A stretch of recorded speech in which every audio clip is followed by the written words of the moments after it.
मुजफ्फरनगर में श्रावण मास कांवड़ यात्रा 2026 को सुरक्षित, शांतिपूर्ण और सकुशल संपन्न कराने के उद्देश्य से रविवार को जिला पंचायत सभागार में जिलाधिकारी उमेश मिश्रा और वरिष्ठ पुलिस अधीक्षक संजय कुमार वर्मा ने जनपद के कांवड़ सेवा शिविर संचालकों के साथ महत्वपूर्ण गोष्ठी आयोजित की।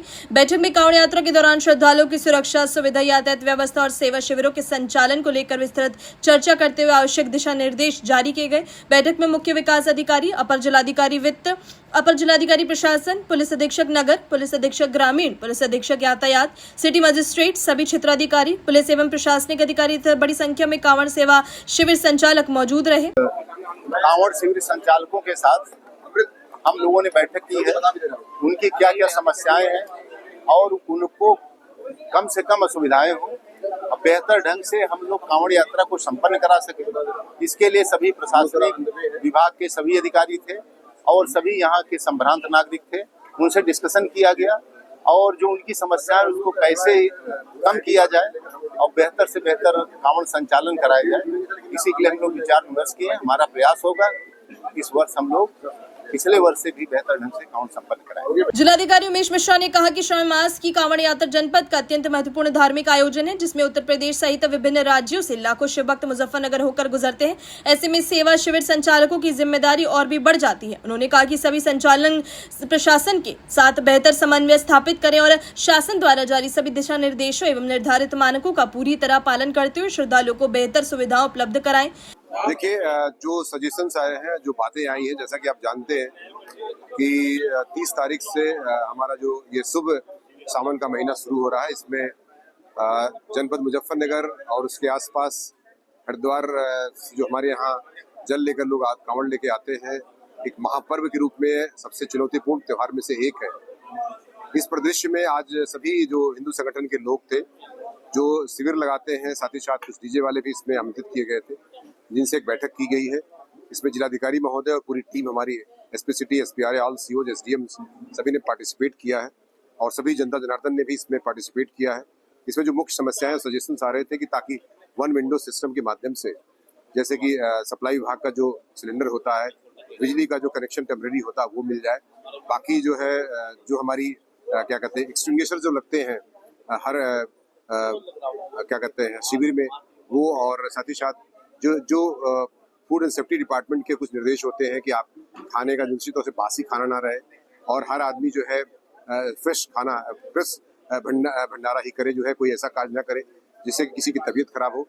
बाकी इसमें मेडिकल डिपार्टमेंट से लेकर के विद्युत विभाग से लेकर के जीपीआरओ, राजस्व विभाग, पुलिस विभाग, सभी प्रकार के डिपार्टमेंट्स इसमें पार्टिसिपेट कर रहे थे इस मीटिंग में। और जो भी सजेशंस बताए गए उनका अनुसरण करने का वन विंडो सिस्टम एक पहला प्रयास किया गया है, जिसमें सारी लोगों की समस्या निदान हो सके। बाकी पुलिस की जो सुरक्षा की व्यवस्था है पूरे जैसा कि आप जानते हैं सुपर जोन 9, 16 जोन और 141 सेक्टर्स में पूरा बांटा जा रहा है। 7 कंपनी पीएससी, 2 कंपनी आरआरएफ, मतलब कुल 9 कंपनी हमारे यहाँ डिप्लॉय की जा रही है। साथ ही साथ flood, dog squad, bomb disposal squad, ATS की टीम भी लगती है इसमें, तथा कुछ जगह ऐसे गोपनीय रूप से भी हमारी कुछ सादे वस्त्रों में ड्यूटियां लगती हैं, उनके बारे में हम यहाँ एक्सपोज नहीं करना चाहेंगे। तो ये हर चीज पर, हर पहलू पर सीसीटीवी कैमरे का जो डिप्लॉयमेंट किया गया है, सीसीटीवी कैमरे लगाए गए, इंस्टॉल किए गए हैं। 1500 से ऊपर से कैमरे जो है खासकर इसी उद्देश्य से लगाए गए। तो मैं समझता हूँ कि सारी व्यवस्था हमारी सुनिश्चित की जा रही है। जगह जगह बाहर से फोर्स, लगभग 3500 जो फोर्स का डिप्लॉयमेंट किया जा रहा है पूरे जनपद में, उन पूरे सेक्टर जोन जो बनाए गए हैं।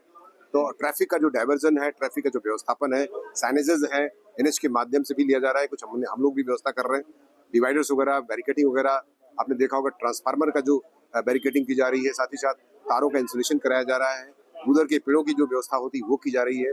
जो गांजा और भांग के पेड़ पौधे लगे हुए हैं उनका सफाई कराया जा रहा है। एंटी वेनम के जो भी व्यवस्था होती है, एंटी वेनम की जो इंजेक्शन होते हैं वो हर सीएससी पीएससी पर व्यवस्थापन, साथ साथ प्राइवेट अस्पतालों में भी कराया जा रहा है ताकि कोई इश्यू ना आने पाए। बाकी इस पूरे महापर्व को सकुशल संपन्न कराने में पूरा प्रशासन प्रतिबद्ध कटिबद्ध है और निश्चित तौर से सफलतापूर्वक कराने में सफल होंगे। वरिष्ठ पुलिस अधीक्षक संजय कुमार वर्मा ने सभी शिविर संचालकों से अपील की कि वे कांवड़ यात्रा के दौरान कानून व्यवस्था बनाए रखने में पुलिस प्रशासन का पूरा सहयोग करें। यदि किसी प्रकार की अव्यवस्था, अफवाह, संदिग्ध गतिविधि या कानून व्यवस्था प्रभावित होने की आशंका दिखाई दे तो उसकी सूचना तुरंत स्थानीय पुलिस को दे।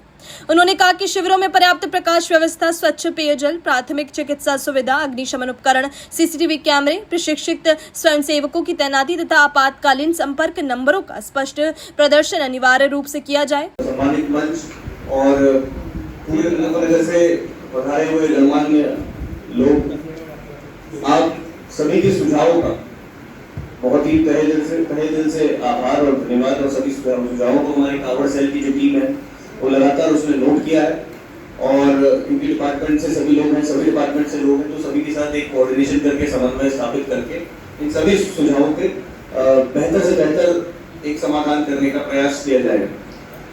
कावड़ पुलिस व्यवस्था के नोडल अधिकारी के रूप में मैं आपको बताना चाहूंगा कि हमारी पुलिस व्यवस्था किस तरह से चल रही है। जैसे सीएमओ साहब ने बताया, संपूर्ण जो हमारा जनपद है उसको कावड़ मार्ग के अनुरूप भी, जैसे 8 मुख की कावड़ मार्ग है हमारे यहाँ, लगभग 250 किलोमीटर का मार्ग श्रद्धालु तय करते हैं इन मार्गों पर। तो उन सभी मार्गों के अनुरूप सभी डिपार्टमेंट्स ने अपने जितने भी रिसोर्सेज हैं, जितने भी संसाधन हैं, उन्हीं मार्गों पर केंद्रित कर दिए। जैसे सीएमओ साहब ने बताया, तो सभी एम्बुलेंसेस 102 वाली, 108 वाली, एएलएस और 2 व्हीलर एम्बुलेंसेस सीएमओ साहब ने इन्हीं कावड़ मार्ग में मुख्य स्थानों पर लगा दी। उसी तरह हमने, हमारे पास लगभग 85 2 व्हीलर पीआरवीज है 112, वो हमने सब कावड़ मार्ग पर लगा दी। इसके अलावा 56 हमारे पास 4 व्हीलर पीआरवी 112 की गाड़ियां, वो सभी कावड़ मार्गों पर केंद्रित कर दी गई हैं। बाहर जनपदों से अतिरिक्त फोर्स की मांग की गई थी, जिसमें से 7 बीएससी की कंपनियां ऑलरेडी इस जनपद में कल आ गई हैं। उनको ड्यूटी पॉइंट्स पर ऑलरेडी मीट कर दिया जा रहा है, लगातार उनके साथ फ्लैग मार्च कराया जा रहा है।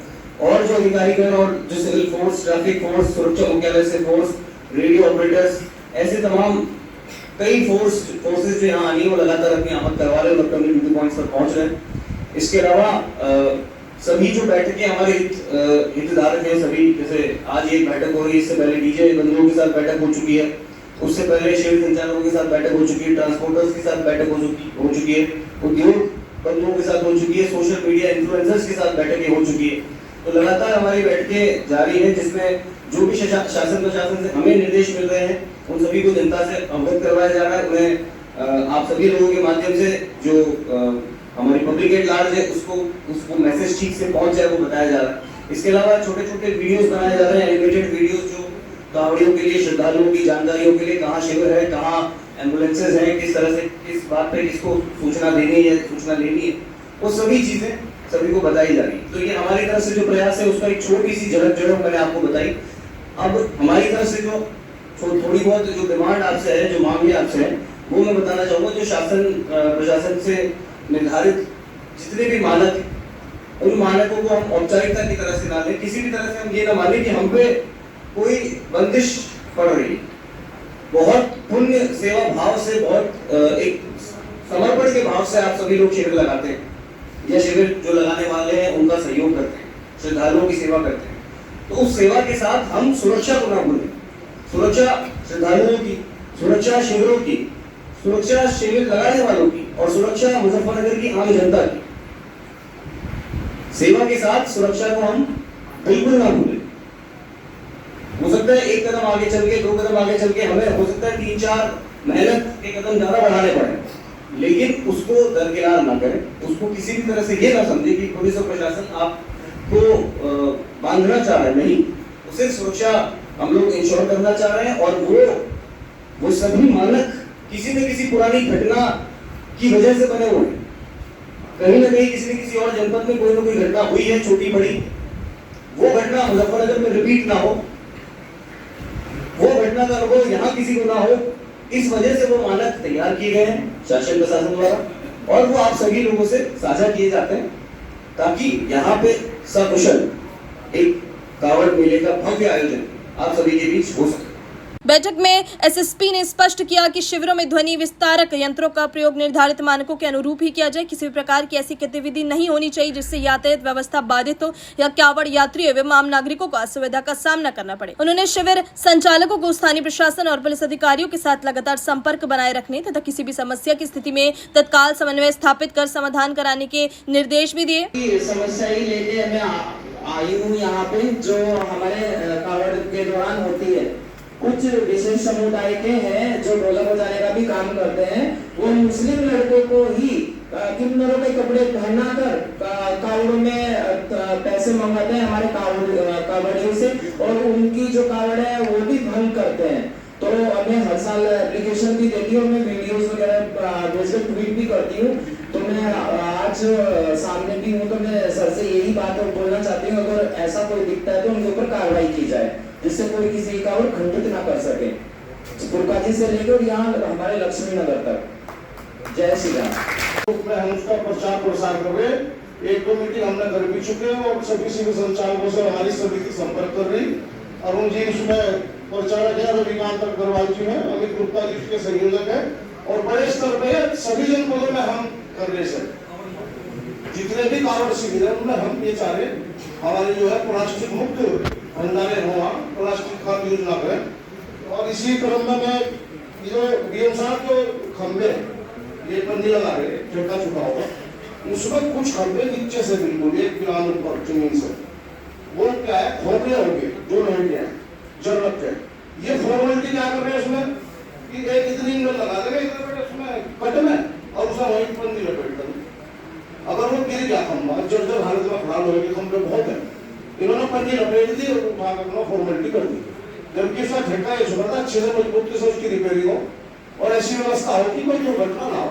इस पर भी आप जिलाधिकारी महोदय से मैं कहना चाहूंगा कि आप इस पर अपने किसी अच्छे अधिकारी की पहली नजर जरा उस पर रखवाए तो वो मजबूती से अच्छे काम होगा। 2 घंटे इस शिविर में, 2 घंटे इस शिविर में, 2 घंटे इस शिविर में, पर करें जरूर। ऐसा ना हो कि एक शिविर में तो हो गया, एक में हो ही नहीं। तो आप ऐसा करें, तो इन चीजों पे हम काम करें तो शायद व्यवस्था बहुत बढ़िया रहेगी। शिविर संचालकों के सुझाव भी सुने गए। गोष्ठी के दौरान अधिकारियों ने कावड़ सेवा शिविर संचालकों से यात्रा को और अधिक सुव्यवस्थित एवं सुरक्षित बनाने के संबंध में सुझाव भी प्राप्त किए। सेवा अनुशासन और समन्वय से सफल होगी कावड़ यात्रा। बैठक के अंत में जिलाधिकारी उमेश मिश्रा और वरिष्ठ पुलिस अधीक्षक संजय कुमार वर्मा ने सभी सेवा शिविर संचालकों से आह्वान किया कि वे सेवा अनुशासन और समन्वय की भावना के साथ प्रशासन का सहयोग करें, ताकि श्रावण कावड़ यात्रा 2026 को सुरक्षित, व्यवस्थित, शांतिपूर्ण और सकुशल संपन्न कराया जा सके। प्रशासन ने स्पष्ट किया कि श्रद्धालुओं की सुरक्षा और सुविधा सर्वोच्च प्राथमिकता है तथा इसके लिए सभी विभागों के बीच बेहतर तालमेल के साथ व्यापक तैयारियां की जा रही हैं। अपनी राय हमें कमेंट बॉक्स में जरूर दें। ऐसे ही लेटेस्ट अपडेट्स के लिए हमारे चैनल रॉयल बुलेटिन को लाइक, शेयर और सब्सक्राइब करना ना भूलें।